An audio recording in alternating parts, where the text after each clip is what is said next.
Hello and welcome back to Perspectives. On today's show, we have our usual roundup of stories affecting the Sikh community around the world. And as the dust settles after the latest round of the Khalistan Referendum in Ottawa, we have some pictures and feedback on how the event went. And talking of fallout, after Governor Newsom vetoed Bill SB 509 in California, even senior representatives of the Muslim community are now condemning him for his action. Well, more on that in a moment. And we're often encouraging our audience to get more involved in grassroots activism. Well, the Sikh Coalition is now asking the Sangats around the US to take action now on 4 key issues. So do stay tuned to see how your single voice can actually make a difference. All that and more on today's show. But joining me, I'm delighted to say James is back in Canada. James Cousineau, welcome back, James. Well, it's always good to be back, and my apologies to those who missed me yesterday. Hey, but, for our locals here, there's lots of snow coming down on the local mountains, which will make Angus jealous. So just remember, keep warm thoughts and share those with us on the chat section or in the comment section. And again, if you don't want to put your comments in the public field, by all means, you can email them directly to us on the show here. So with that, we'll stick around to the end of the night and see what comments made it to the grade tonight. And back to you, Angus. Indeed, and James and I together will be bringing you our perspectives on the daily news affecting the Sikh community across the world. And indeed, at the end of the show, we will take a look at loads of great comments, which have been filling up below the video. So thank you, as always, for that. Right, James, as always, loads to get through this morning. What are you going to start us off with today? Absolutely. And just for those viewers who might be a little confused here, it's between Canada and London, there's an 8-hour difference. So it's late at night for me, early in the morning for Angus. So we work together on the schedule. So that's why sometimes I'll say, I'll refer to it as nighttime because it's still late at night here in Metro Vancouver. But as we look around the world, whether it's in Angus's corner, my corner, or anywhere else, the UN has put out a big warning about AI and the prevalence or increase of cyber stalking and bullying and how that's leading to offline assaults and how it doesn't stop with just being online. Now, tomorrow will start the beginning of what they call the 16 days, and that is a campaign to raise awareness about the fuel or the surge in the attacks against women, and that is not just professional women, such as journalists and politicians and such, but also everyday women, where, as Angus and I have talked about before, they are the target of online hate and ridicule, as well as cyber stalking, bullying, and even as far as extortion, where the individuals or the perpetrators are taking the women's faces and superimposing them through AI or other software to put them in a position of a compromised position, we'll say. And with that, they try to extort them for many different things, and that can range from money or for more explicit images that are actually coming from the individual, with threats of these pictures that they've created being sent to employers, to family members. And I'm talking not just adult family members, I'm talking about their children. And in addition to that, they threaten to send them out to classmates and schools and all of this. So again, the intimidation and the fear that happens is just horrible. The UN is talking about it because they talk about the fact that only 40%, or actually less than 40% of countries, have any type of laws that protect women and others online when it comes to these areas of cyberbullying, cyber stalking, and online violence. And something else that they have actually found is that a lot of the AI programs that are being utilized to superimpose or make these questionable images of women are actually being trained by men, and that these same programs will not actually recognize a man to superimpose them on a naked body. And therefore, it shows how misogynistic and how biased it is in terms of the world of AI and how this is working. Now, some of the things that they've come up with, of course, is hiring more women in the world of AI training and programming is just one of the many, many different solutions that they've come up with. Because it's not about just saying, okay, your software has to also make it accessible to do compromising photos of men that aren't real but look real. Instead, it's all about actually training the systems to recognize these types of actions and to stop them from being spread. And there's ways that the programming companies and the communities could be putting code in those images or videos that would automatically trigger algorithms so they couldn't be shared on Facebook, on all these different platforms that individuals are using around the world. So again, this is the 16 days, the start of it, in terms of raising more awareness. So the death toll of women, especially, and young girls, as a result of this type of behavior, they feel that their life is over. They feel that the humiliation is just too much to bear, and has really increased the number of suicides that are directly correlated to the cyber stalking. Now, if you look at the different legislation that's in the works, there are laws coming in Mexico, in Australia, the UK, the US. But again, the progress is very slow. And the other issue is that with the different criminal justice systems that take place and the foundation of such, it makes it more difficult to prosecute when it's across borders. And a lot of these cyber stalking and these type of extortion things are happening across borders, and that makes it very difficult.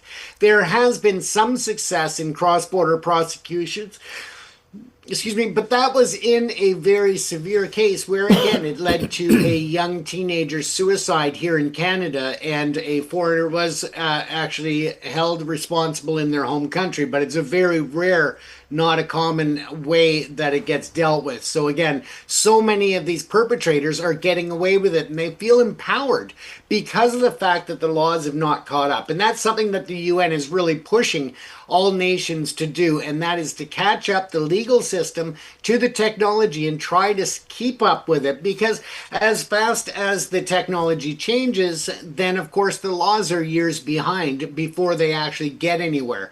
And that is a lot of bureaucracy, as well as a lot of negotiating, and just a lot of road bumps that hit there and prevent it from moving forward.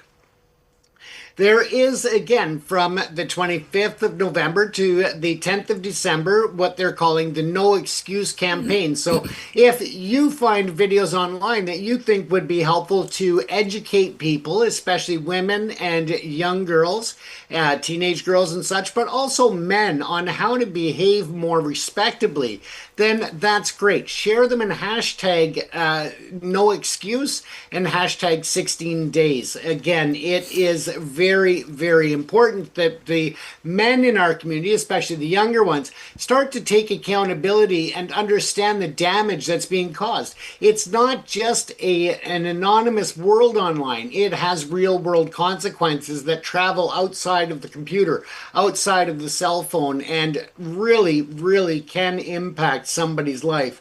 And that is the important message. Now, there's what they call the manosphere, which is this real increase of these social media and influencers who are building up a base of young men who are being taught that misogyny and male dominance is okay, and that it is actually time for that to make a resurgence in the world.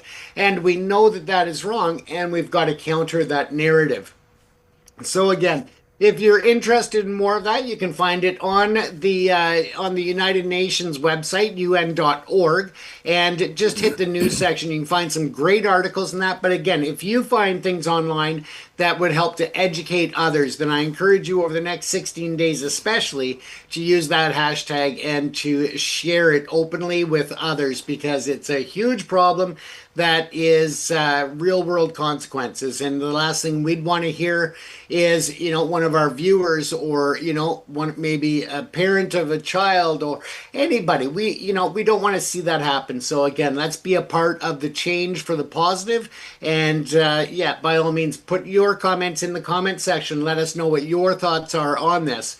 And as of 2025, 117 countries are reporting that they are addressing the digital violence. But again, as I said, the progress remains at a very, very slow pace. So let's do something about it ourselves by spreading information, awareness, and really just teaching men that, it's time to have some responsibility for ourselves. But think about the fact that if somebody was doing that to your sister, to your mother, to your aunt, anybody, then, how would you feel if it was your girlfriend or your wife? It's a horrible thing. And it's also sad to see that the world is taking such a slow and nonchalant attitude towards it, especially when it comes to passing new laws. Now, with that said, as we talk about new laws, there are some changes that are going on yet once again. And this is in relation to the trucking industry. Because we have so many of our viewers or potential viewers that are either in the trucking industry, commercial drivers, owners, family members and so forth, I thought that it was just important to remind all of those who are involved in the trucking industry that there are some major changes coming up as of January as well for the automated log books and your fleet management. Now, with that said, the different technology that's being used for the electronic logging devices and the hours of service, all of that, there's a bunch that have now been rejected or been canceled in terms of their viability for use. Now, there's a lot of trucking companies that are still using these platforms and this equipment. And the reason why they are pulling them is because of the fact that they don't properly register the hours of service for the drivers. They're not showing proper hours out of service. They're not showing proper in service for the truck and the mileage and so forth. So there's different problems with different platforms, and they haven't been remediated to the level that they need to be to make the roads safer and to make those a useful tool for the trucking industry. As a result, what's happening is that the motor carriers that are using these electronic devices need to swap them out for ones that are approved. And of course, the problem is that people or companies have spent tens of thousands of dollars or more equipping their different tractors with the proper tools. And now they're finding out that these are no longer valid. That takes a lot of money out of the pockets of the owners or the operators. Unfortunately, there is not a big or a law that's in place that has teeth that'll go after these manufacturers and these tech companies that are in non-compliance. That means that the trucking companies or individuals themselves are going to be stuck fighting them in court. Now, let's move on to the important part, though, and that is that with this, the different trucking inspection agencies, whether that's going through the scales or inspection tools, all of those things, they've been instructed not to fine the owners or the drivers at this time. That will start after January of 2026 on the ones that are already suspended. Now, with this, it'll come in time that you will face automatic out of service. You will be fined for not logging your proper hours of service. All of these things that contribute to the classification of the safety of the trucking company or the driver through the different levels of reporting. This again is so important for the trucking industry that you need to understand that you have to be in compliance.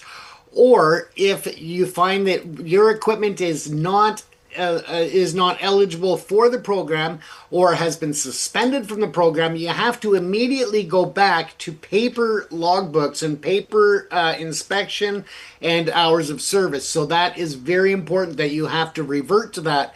And then within a certain time frame, you have to update the equipment in the trucks to comply with the electronic data transmitters and logbooks. So again, it's very important to keep that in mind. Other things that can happen is that, again, as I said, if you're pulled out of service, then that's a huge costly issue, especially if you're carrying perishables, because that truck is now sitting and you've got to get another tractor out there to pull the trailer. It is a nightmare, as well as for drivers, because then they are stuck in a different city where there was no plan for that. So On Time Logs Inc. is already suspended, and that was just recently here on November the 20th. And that is the On Time Logs PT, so that is the transmitters and such. Next Parse LLC, FKA, so they're doing business under the device name Eldwise. And they also were just the other day. And then there's several others as well. So the replacement deadline is January 20th for the first two of 2026 and December 16th. So coming up very quickly for the Art Killam Inc. Product. So again, be very careful if you're operating any of these, and make sure the other ones have already been complied with, hopefully, because they are from last year. So again, with the changes of technology come the changes of liability. And that's where our industry, and I say that as our industry because I have a family interest in trucking as well. So that is very important to comply with. If you have any questions, contact your local DOT or Commercial Motor Carrier Commission and find out which equipment for the full list of what's been suspended, what's been pulled off the market, to ensure that you comply, because you don't want to get stuck with these costs without advance notice. And you can take those steps of going back to paper temporarily while you make the modifications and change the equipment. Once again, be careful out there. It's all about highway safety. And with that said, with the new laws coming in and the big crackdown in Canada and the US when it comes to the issue of the fraudulent licenses, faked experience sheets, all of that, and then the dirty training schools, the DOT is going to be checking a lot more over the next 6 months for the logbooks, whether that's for your pre-trip, whether it's your hours of service, whether it's for your distance traveled.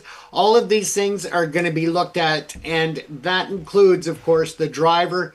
When they get pulled into the scales or into the inspection station, the first thing they're going to be checking is driver's licenses to make sure they're not fraudulent. And they have the full support of the Sikh community, especially the trucking industry, where between 20 to 40%, depending on the region in North America, is handled by Sikh drivers. So again, they have a huge interest in the industry, where they want to get back to their families at the end of a long road trip as well. And when there are illegal operators out there, it puts everyone at risk. Over 20% of highway fatalities involve heavy commercial trucks, and therefore the emphasis on safety and proper training and proper licensing has really come to the fore when we've seen what we've talked about previous episodes about the fraud that's happening in Canada and throughout the US in relation to commercial driver's licenses. So again, just a reminder to those of our viewers and friends out there who are in the trucking industry to make sure that you are fully compliant, and make sure that you are checking to make sure that your equipment is certified and qualified and has not been recalled. So because it was certified when you had it installed doesn't mean that it still remains certified. They could have been pulled. So just keep up to date on that. Save yourself the money, the hassles, and the headaches. That's all I can say.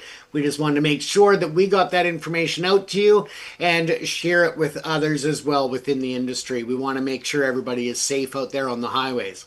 And finally, just a quick story. Huge news in the entertainment world, especially when it comes to Bollywood.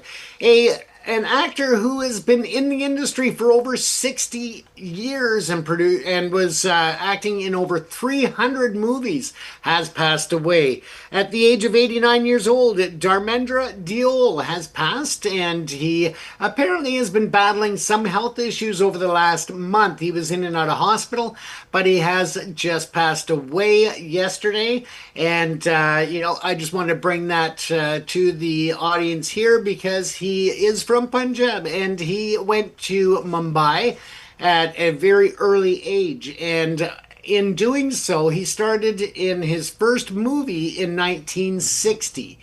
And as I said, has been a star in over 300 projects since, a span of over 60 years. And that, for anybody outside of the film industry, that's almost unheard of for most actors to be that active for over that span of time and to have the international respect of industry professionals and world leaders.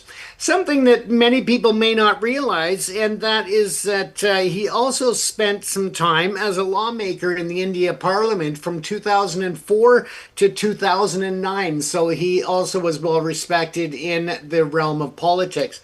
He did get into a bit of controversy as he had two wives, and very, very odd, especially when you look at the religious standpoint of, being married to two women at the same time. So very interesting. There was apparently rumor that he had transferred from Hinduism to Muslim when he married his second wife, but apparently that was dispelled. And again, so he had a bit of controversy in his life, but at the end of the day, he was very well respected as an actor, entertainer, and for his work within the Indian Parliament as well. So our best wishes to his family, and he has, I believe it's 6 children that he's left behind. But again, at the age of 89, I'm sure they're not children. They are his kids, but not young children. With that, Angus, I'll send it back to you because I know, with you and your 12 kids, you make him look, an amateur. I think, he certainly had a good innings. And there's lots of jokes to be had about having 2 wives and being a glutton for punishment, etc. But let's not go there. That, which actually is quite a useful link on that sort of sexist, misogynist sort of joke into the United Nations initiative, which I find actually quite interesting. And this is great to see because, and for those of you who watched my podcast last week with Deepa Singh of Sikh Youth UK, it's very relevant to this. Women are very, very vulnerable to the world and always have been. They are, part of our society that have always found themselves the victims of men's games and anger and men's everything. And unfortunately, in less civilized societies, they tend to be exploited to terrible degrees. And there's an interesting statistic in that United Nations report of femicide, murder of women, is that I think it's one woman every 10 minutes is murdered in this world, which is a horrendous statistic. But that does really highlight the sort of the issues that we're talking about. And Deepa Singh in our podcast last week, we talked about how women have been particularly targeted in the current rise in hate crime here in the UK, but it's not just here in the UK. We do know it's the same in Europe and North America and other parts of the world. Is that because they are physically the weaker sex, they are obviously then an easier target for the sort of the more cowardly men who then want to express their anger and take out their anger. So unfortunately, it has created this terrible situation where not just even in uncivilized societies and third world countries, women are exploited and are the victims of this. It's also happening here in Western democracies, which again is pretty unforgivable when we are supposed to be civilized societies. And one of the key attractions of Sikhi is its treatment of women. Women are treated utterly 100% equally and have always been done so since the very foundations of the religion, even unlike at the time the British Empire, which did not treat its women with equal dignity and equal respect. So Sikhi has always been centuries ahead of its time, and therefore, which is why it actually has to be classed as one of the more civilized religions on this planet. I think there was an interesting twist to this tale as well, because You referred there, James, in your report to how there is this rise of these sort of misogynistic men online now, who are gathering these sort of these forces of young men who are now turning against women and turning against the female sex, and taking misogyny and sexism to these extremes. Now, there is a reason behind a lot of this, which I find quite disturbing. And ironically, and it's very similar to other issues like this, racism, ironically, is linked to this whole concept. It is when we refer to sexism and misogyny, there's been a huge rise in feminism, certainly in the West, over the last few decades. Now, that is no bad thing. It means that women have actually fought their way through tooth and nail to be treated as equals in our society. Unfortunately, though, is that this has actually overshot the target. And by that, I mean is that the rise in feminism has also pushed public policy and political policy and social policy to start to almost feminize men. Now, men are men. You can't defeat human nature, and I often refer to human nature. The one thing that you just cannot change despite any veneer of civilization. Humans are human beings. We are driven by our genetics, human nature. You cannot change human nature. Yes, we can change certain elements of the way we live and how we create our civilized societies, but ultimately men are men. They are driven by testosterone. So the key is here, if this whole feminist movement, which has overshot, has effectively started to feminize men. And you often see this in social media, how men have become almost feminized. We have a whole generation of young men who are growing up who have effectively been dragged away from their masculinity, and they call it toxic masculinity in many cases. Now, yes, there are elements of extreme masculinity which absolutely have to be, let's say, curtailed and restricted. But ultimately, men are still men. Men still need male outlets. And this drive to feminize men has had an inevitable backlash. It has pushed many men into hating, turning against those forces that are trying to feminize them, that are trying to change them from what they are genetically not. And that is the reason why so many young men are driven towards these sexist, these misogynist groups. I think Andrew Tate is one. I don't follow these things, I don't know. But I think Andrew Tate is a name I often see in the press as driving, as one of these key influences that do this. And clearly there are many others.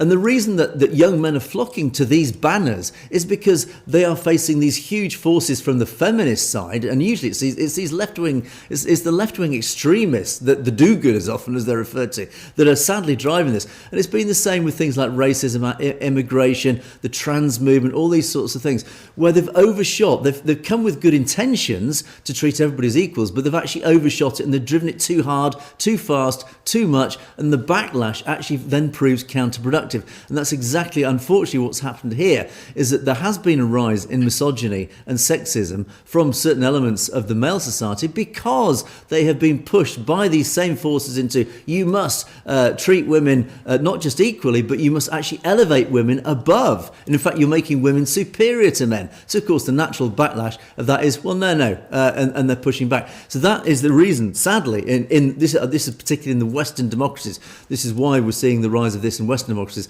That, in my opinion, is why we're seeing these influences appearing and driving that. But ultimately, James, yes, I think that's a really important story. Sadly, women, as I said at the beginning of this, women have been exploited. The rise in hate crimes has meant that women have been particularly vulnerable to this. Hence why, for example, 20,000 rape alarms have been dished out here in the UK to women, because sadly we had two very high-profile rapes that were specifically, they weren't just sexual assaults, they were actually hate crimes. They were driven by right-wing extremists who were anti-immigration. So there was believe it or not, there was a political element to such a disgusting act. And that's the reason why, unfortunately, the Sikh community particularly has had to now rally around, put up the barriers and build up the walls and protect itself from these dangerous outside forces, James. Absolutely, and you bring up a very good point in terms of the backlash or the pushback, I should say, and that's something that we see online. We see, a lot of a lot of what we would say being gentlemen. I mean, you hold the door open for a lady. Sometimes you get the funny look, like, almost like you're a creep, or, you're doing something wrong, and here you're just doing it as a gentleman to hold the door open for someone. And, and it comes back at you. So again, I think that there's also that reality as well, that men are worried about trying to be men or just be a gentleman, or show, as they say, chivalry is long dead now, Angus. And that's an interesting point, actually, James, because I totally agree with you on that. Is that you and I come from a generation where we were taught to hold the door open for ladies. It just comes naturally. I don't do it because because I'm told to do it. I just do it almost instinctively, because I just feel that is the right thing to do, because that is what we were trained to do. And if a woman turned around and called me sexist for doing it, I'd go, whoa, no. As always, though, the common sense approach is that it's in the middle of this. We have these two extremes. We have extreme misogyny with extreme feminism. No, all of us, most of us in our society just want that middle ground, that common sense approach. Well, we're all equal. Let's just treat each other equally, and that's really the way forward. So, anyway, James, let's move on. Treating each other with respect. It is what it all comes down to. And exactly that. Unfortunately, it's just getting so whitewashed now, in terms of, you're almost afraid to be, polite and courteous and say hello to people, because they look at you like, oh my gosh, she said hello, that's sexual harassment, or, that's threatening, or whatever. It's just gotten too far now. Indeed, absolutely. It's people being offended, because everybody's offended by everything these days. So let's just get back to good old common sense, good old fashioned common sense, which sadly seems to have been dissolved from our society. Anyway, Jez, let's move on. And believe me, if I want to offend somebody, I'm very good at that too. I come from an era where that was not an issue. Absolutely, the good old days. But anyway, let's not dwell on that. Let's move on now to the future, and indeed, of course, the weekend saw the Khalistan Referendum. I'm going to play some pictures in the background. Oh, but let me just turn the volume down there. There we go. So some pictures in the background whilst I talk about this wonderful turnout over the weekend in Ottawa. Over 53,000 apparently people turned up, coming from Ontario, Alberta, BC and Quebec. They all converged on Ottawa to cast their ballots in the latest iteration of the referendum. Well done to everybody there. Now, the Sikhs for Justice who organised this, they declared the date, 23rd of November, as Canada's referendum on Khalistan. And they also questioned at the time the Carney government for holding its G20 meeting with Narendra Modi on the same day, despite Canada's own security agencies, CSIS, etc., publicly warning that the Modi government is linked to various transnational repression plots, including assassinations, etc. Anyway, but Sikh voters, and I have to say, well done to all those who turned up, the 53,000 odd who turned up. They stood in long lines, up to apparently 2 kilometre long lines, despite, look at that weather, horrible. I mean, we do know in the democratic West that whenever the weather's bad, turnout tends to be very low, because for obvious reasons. And yet, despite the freezing temperatures, snow, icy winds, everybody turned up. Newborn children, apparently, seniors using walkers, families, they all turned up. And form these 2 kilometre lines in queues. So well done to them, standing out there in the freezing cold. And apparently thousands were still waiting at 3 o'clock when they closed. The thing was supposed to be officially closed, and yet they did actually keep it open just to allow those who still hadn't cast their ballot to cast their ballots. Now, Gurpatwant Singh Pannoon, who's one of the co-founders of Sikhs for Justice, he addressed the voters during the day via satellite, and he stated that 41 years after the 1984 genocide, the Modi government is now committing econocide against Punjab, as he called it. And indeed, we've talked about that a lot in many of my podcasts. And he stated, quote, history shows Indira Gandhi ultimately faced the political consequences of her actions. And the democratic way forward today is the political death, not the assassination of Modi's policies, achieved through ballots, international accountability, and the continued rise of the Khalistan movement. Now, notice there his words were chosen very carefully. He did refer to the actual assassination of Indira Gandhi, obviously as an act of vengeance against Operation Blue Star. But he said that the democratic way forward today is the political death, not the assassination of Modi's politics. As he often says, it's ballots, not bullets, is his key phrase. So, also, apparently, when the voters left the voting booth, they were all asked a question. I'd say it's slightly a rhetorical question. Do you agree with the Carney government opening trade talks with India, without accountability for Shahid Nijad's assassination. And apparently the overwhelming and unanimous answer was no. But I say it's a rhetorical question. I'll be astonished if anybody actually said yes in that anyway. I think you're preaching to a bit of an audience there who are already converted to that answer anyway. But there you go. And anyway, so Sikhs for Justice said the overwhelming turnout was both a vote for the independence of Punjab from Indian occupation and a clear message that Canadian Sikhs do not support the Carney government's engagement with India.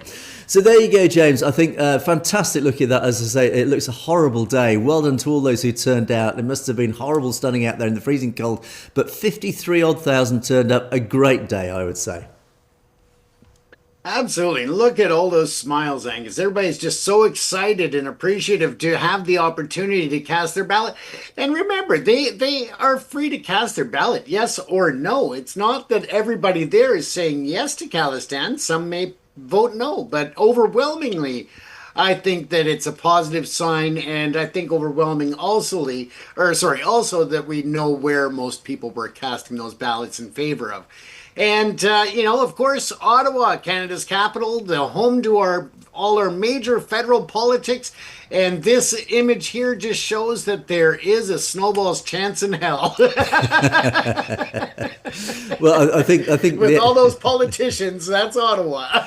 Yeah, well, I think the outcome of of yesterday's referendum is probably clear. Looking at that wonderful sea of Khalistan flags, there you go. And I think it's pretty obvious that most people turning out there where their loyalties lie.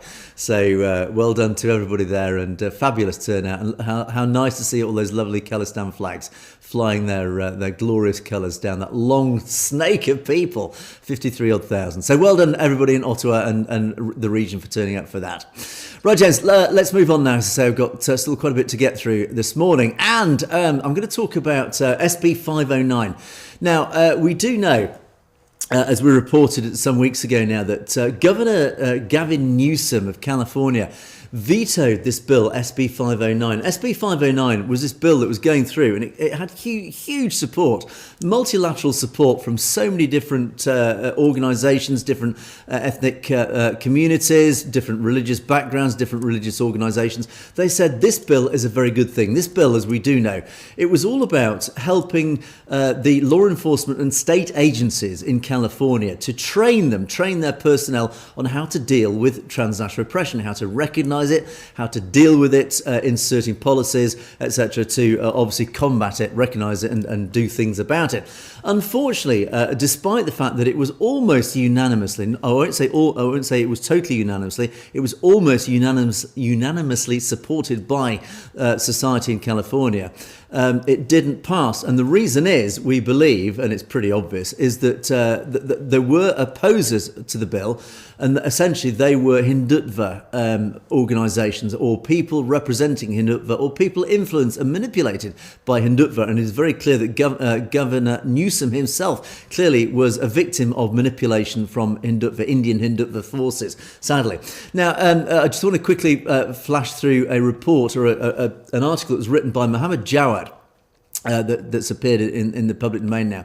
Now, Mohammed Javad is the national president of the Indian American Muslim Council. So it's not just the Sikh community that actually were up in arms, metaphorically speaking, about this veto and saying how outrageous it was. And indeed, it's come from many other quarters. It's also the Islamic community has stood up and said, no, this was really, really wrong. And Mohammed Javad has written this article. And I'll just quickly flash through the key points of this. A lot of it, yes, I mean, it mirrors a lot of what we've been saying. But he said the decision was a missed opportunity to help Californians feel safe, especially the state's sizable South Asian community, which for years has, of course, faced intimidation and transnational oppression. A quarter of the world's governments, this is an important statistic, a quarter of the world's governments use repressive tactics to silence critics living outside their borders. Now, this includes Saudi Arabia, Iran and China. India is becoming notorious as one of the only democracies engaging in acts of aggression against Indian expats. I'm starting to chuckle here because, yes, once again, this so-called democracy of India is now being stated in the same breath as countries like Saudi Arabia and Iran and China. I mean, again, India should be ashamed of itself if it claims itself to be a democracy, that it is now actually being talked globally in the same breath as Saudi and China and Iran, etc. Now, the BJP, as we often say, it's long relied on intimidation, violence to silence dissent within its borders. And then he talks about Hardeep Singh Jar, Gurpatwant Singh Pannoon, the assassination, attempted assassinations. Now, he says the members of the Indian diaspora in the US, particularly Sikhs, Muslims and Dalits, the lower caste Dalits, they have been attacked, intimidated, harassed, including things like they've been denied visas or had their overseas citizens of India cards revoked as political retaliation. So the Indian government has deliberately targeted these communities using fairly nefarious and fairly unfair tactics, using these tactics that have stemmed from the consulates. And he mentions the consulates in a moment, which I'll talk about. He said there has been coordinated disinformation and hate campaigns. Again, James and I, yes, we've been talking about that, particularly to do with SB 509, as well as the targeting of family members back home. Again, this is a disgusting tactic, which, again, many of our podcast guests have talked about, is that when they're activists and they're campaigning in the West, of course, many of these activists have family back home in the Punjab. So what does the Indian state do? If it can't reach those in the West, it attacks and harasses and intimidates, arrests and holds in detention family members, innocent family members of these campaigners back in the Punjab. It is the most cowardly, the most authoritarian tactic that I just, again, almost renders me speechless when I hear about this. Again, India calling itself democracy, to sink to a tactic like that is absolutely appalling. Anyway, he says, he continues to say, threats of violence, the suspension of their social media accounts and websites in India. Again, that's a tactic we've often talked about. All of this affects California because it's home to the nation's largest Indian population. So it does have a huge impact. And the fact that Governor Newsom vetoed this, again, it just highlights the fact that how big the diaspora community is in California, how significant that veto is. And it highlights how Hindutva have really interfered in something that should very clearly have gone through. India has also produced disinformation to target and smear civil rights groups fighting to protect Californians from caste discrimination. Hindus for Human Rights is another prime example of this. So it's not just the Sikh community, it's not even just the Muslim community, it's even the Hindu community itself that has been targeted by this. Now, the consulate, as I referred to earlier, the consulates have weaponised their operation to target these communities. For example, they've sought to restrict travel rights of critics of the Modi government, at times ordering the deportation of American citizens from India and sharing intelligence gathered on US-based individuals with Indian authorities. So we do know that the consulates are used as operating platforms for RAW and the intelligence agencies of India to go out and identify their targets, particularly Khalistanis, and report back through the consulate infrastructure back to India and pass that intelligence back to RAW. Now, these are precisely the safety risks that SB 509 was designed to address.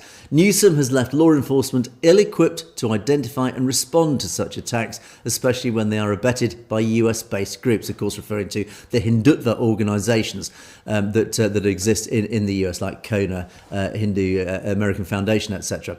Newsom's decision sends a troubling message about the state's commitment to safety and accountability. So there you go, James. I think, we're all united in condemning Governor Newsom for vetoing this bill. We do know why he's done it. He just basically came under pressure from Hindutva, and it's a sad indictment, and it just implies very clearly that Hindutva is now literally influencing US legal policy.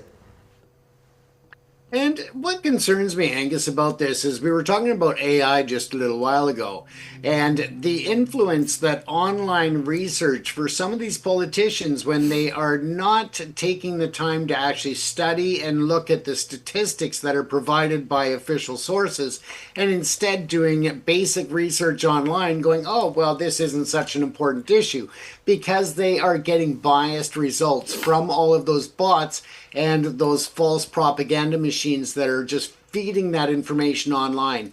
So again, it's part of what I call, the lazy tech, and that is people just being lazy, looking at online reports and deciding for themselves that, this looks like it's credible, but it's not. They're not going to the right sources and actually looking at the details, and the devil is always in the details, Angus. It is indeed. You're absolutely right.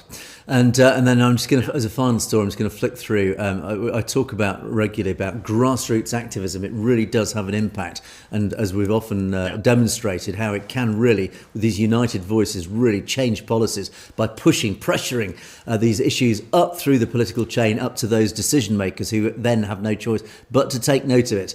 And the Sikh Coalition in the United States has just launched a new initiative, just trying to encourage more people to get involved, particularly to focus on, at least to try and unite the voices behind 4 key issues. And they've launched this initiative to appeal to all the Sangha out in the United States, as they call it, take action, swipe for 4 new campaigns to engage your elected officials in Congress. So this is designed to very simply, to make life very easy for you out there in the audience, particularly for the US. Get on your mobile phones, get onto their website, and it allows you very easily to get involved. You don't even really need to sort of get off your backside and do too much. You need to take to the streets, although please do at every opportunity you can. But here you can just get online and take action, and specifically, again, just to make it easier, let's just focus on 4 key issues. Let's try and push these through by pressuring our political representatives, who in turn will then start pressuring the actual decision makers on this. So, as they say, take action, swipe for 4 new campaigns. And these are: tell your representative, co-sponsor the Sikh genocide resolution. Yes, indeed, this is the new resolution that's been talked about, that's been pushed through now to recognise at federal level the Sikh genocide from 1984. The next one is, again, very relevant to this. Urge your elected officials not to meet with RSS-affiliated lobbyists. And again, we talk regularly about how the Hindutva forces are well and truly infiltrating many organisations, whether it's academia, whether it's industry, whether it's politics. The RSS and their Hindutva forces are very much out there and trying to influence anybody in politics, in law enforcement, in academia, etc. So, in other words, tell your political representatives, be aware that you are very vulnerable to these RSS forces. They are trying to lobby you. They're trying to manipulate you and change your opinion. And I'll specifically aim that at Governor Newsom, Mr. Newsom. Please be aware of that, as clearly you've been manipulated by that.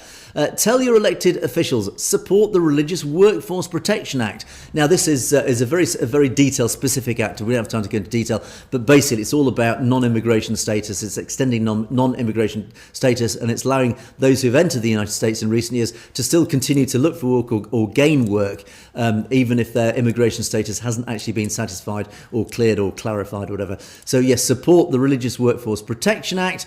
And take action. Tell your elected officials, support the Protecting Sensitive Locations Act. And then finally, it says, it shows up a link. Visit the link below, pick a campaign, enter your info, then just simply press sign up, send the pre-written letter to your elected officials in Congress. And there you go. That's how easy it is. Taking action on campaigns is easy, according to the Sikh Coalition. Indeed it is, James. These do have an effect. Please, if you're in the US, get on the Sikh Coalition's website, sign up, support these issues, because yes, even your single voice can genuinely make a difference. It can make an impact, James.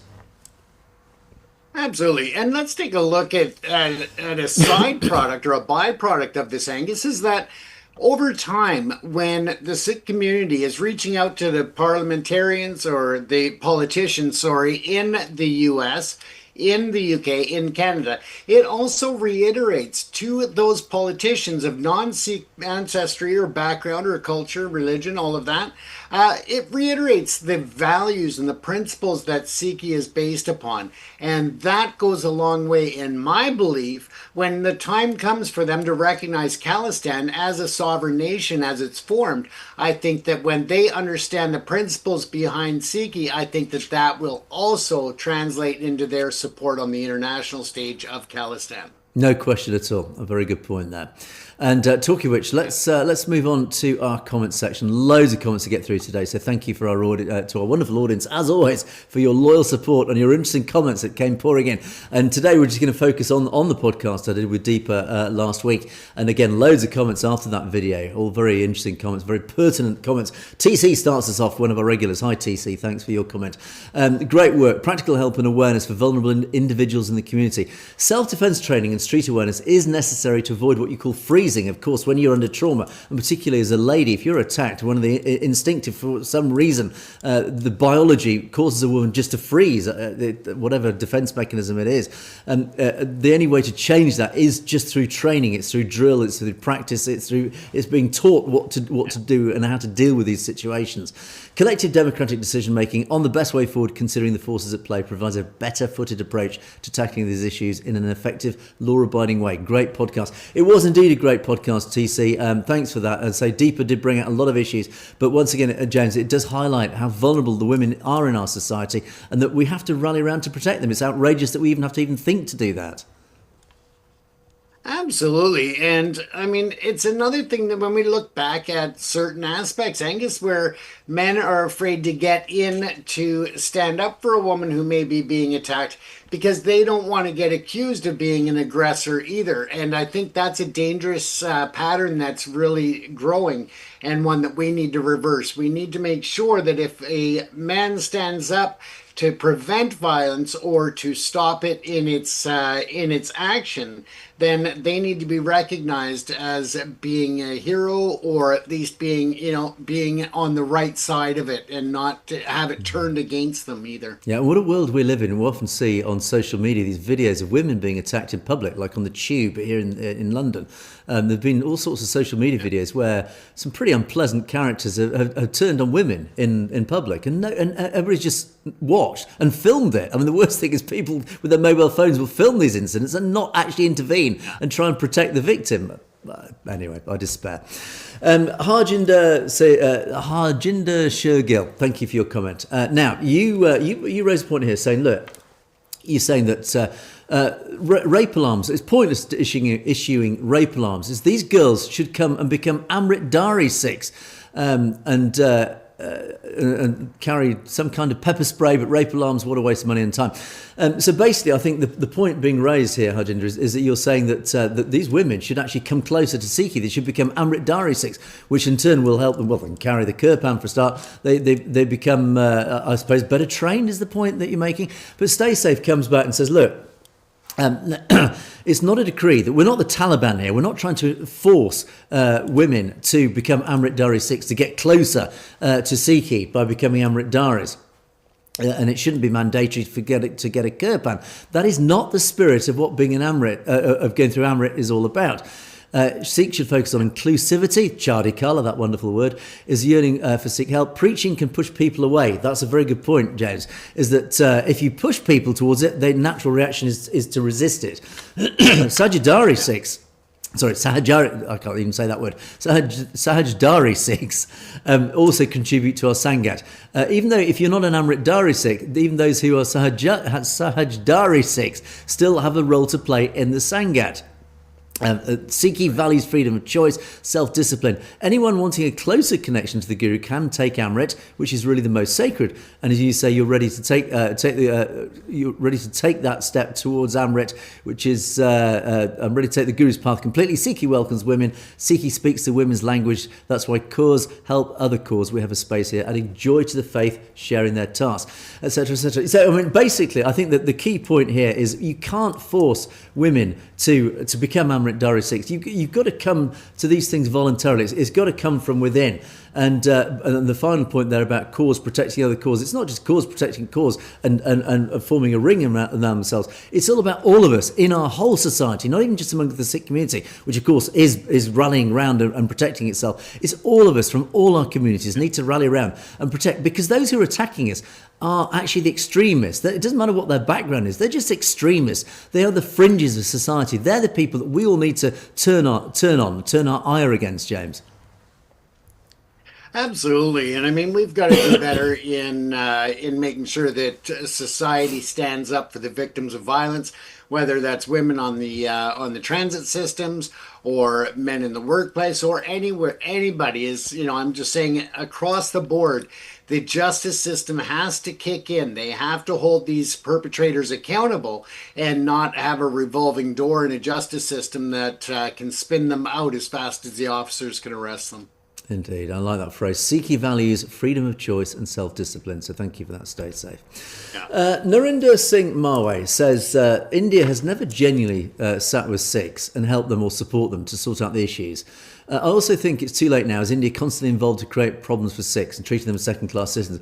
Basically, the point being made here is, look, India has never been able to resolve its difference. It's settled its difference with Sikhs. And by India, primarily, of course, we're talking about the Hindu extremists, the Hindutva RSS forces. There is never going to be peace between these two ideologies, between Sikhi and the Brahmins, because Sikhs stand as an existential threat to the Brahmin rule of India. That's why things will never be settled. So ultimately, we know what the answer is, James, is that there can only be one answer, that is Khalistan. Absolutely, and we will be there. As I always say, Angus, we will have a show from Khalistan. We'll have lunch in Khalistan. We will be there to celebrate alongside all of the others who have worked so courageously. And I'm saying the others work courageously, not us. We're just doing our talk show.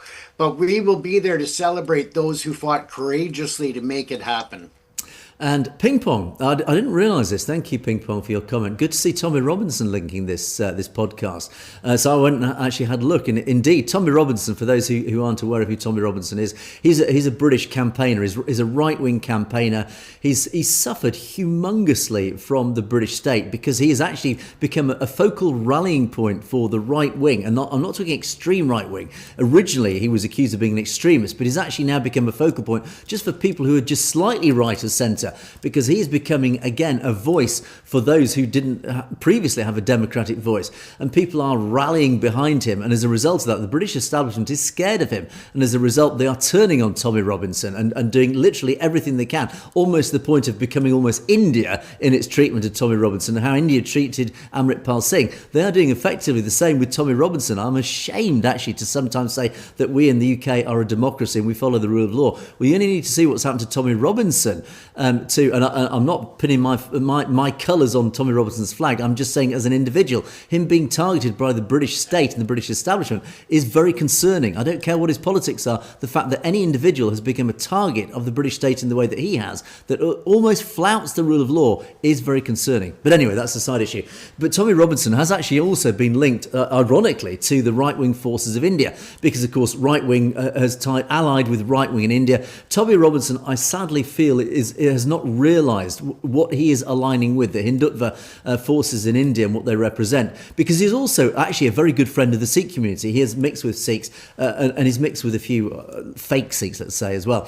And he's become a bit of sadly a bit of a tool, a puppet, and has been manipulated by all the forces in this. But anyway, long story short, Tommy Robinson actually saw this interview and has actually linked it and shared it. Now, what is particularly interesting, and I talked about this in yesterday's show when, James, you weren't here, what is particularly interesting about this, that I did want to talk about, is that all the comments, hundreds of comments under this link in Tommy Robinson's profile, Tommy Robinson's profile is not banned in India, of course, for the reasons that he's allied with the right wing.